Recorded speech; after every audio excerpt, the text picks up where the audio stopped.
نو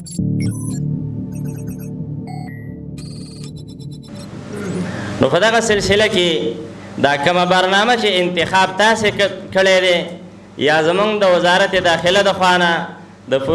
شرطي اکاډمۍ د لوی قومندانۍ د خوا نه تاسې ته هغه اسباب مهیا شوي دي او تیار شوي دي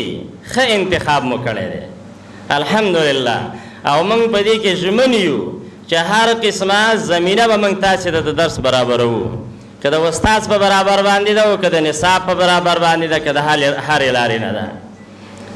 نو د اولې ورځې نه به زموږ او ستاسې نیت په دې برنامه کې د مخ ته تللو نیت کې به للهیتي چې الله رب العالمین راضي شي زما نه او په دې نظام کې د خدمت توفیق ماته راکړي تر آخرې سلګۍ د ژوند پورې چې د مسلکي وړتیاو او کاري مهارتونو پیاوړتیا به دې کې راشي زموږ ستاسې لکه مخکې جمهوري صاحب محترم ویل اداري کارونو باندې اوس خو دغه پخواني ادارې زموږ ستاسې نه دي چې د جهاد په دور کې په ځمکه کې او په غره کې او په پوله به ناست وي هلته به مکتوب امضا کېده او هلته به هر څه په مخ کې تلل اوس خو یو نظام الله راکړی دی چوکاټ الله راکړی دی دلته یو شی اوس غواړي دلته کمپیوټر غواړي دلته انګلیش غواړي دلته فارسي غواړي دلته پښتو غواړي نور مضامین غواړي هغه مضامین چې هغې ته لاسرسی اوس کول غواړي د ټول نه غوښتنه هم دغه ده چې په راتلونکي کې که هر نوع درس ته موږ ځو باید هغه درس کې غیر حاضري په هېڅ صورت ونه کړو درس اسنادو په دپاره باید دلته رانشو صرف اسناد واخلو نه د پوهې دپاره به دلته راشو او دویمه خبره دغه ده چې کم فارغ شوی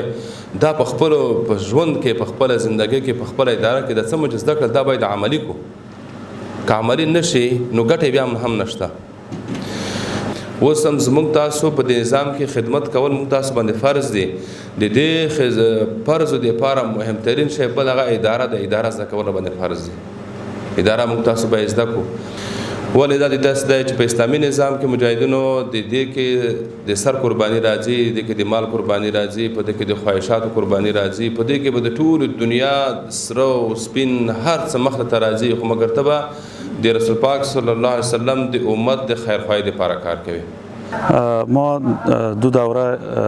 فارغ دادیم از مجاهدین که بعد از کامیابی از مرکز جدول اینا که آمدن اینا به صنفا تنظیم میشن و درستشان آغاز میگردد در طی 8 سمستر ان شاء الله اینا درسای خود پیش میبرند و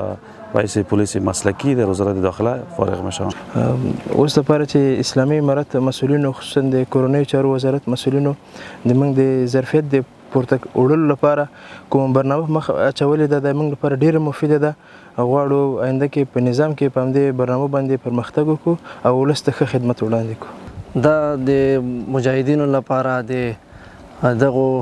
ماتحتو لپاره ډېر ښه معاصره خدمات دي هر سړی زده کړو باندې کولی شي خپله پوهه خپله اداره په مخ ویشي او اسلامي نظام دوی ته ضرورت لري چې داسې سیمینارونه داسې کورسونه داسې تدریسي هغه صنفونه دلته ایجاد کړي او ټول ضرورت ورته لري او دې سره پوهه لوړه ځي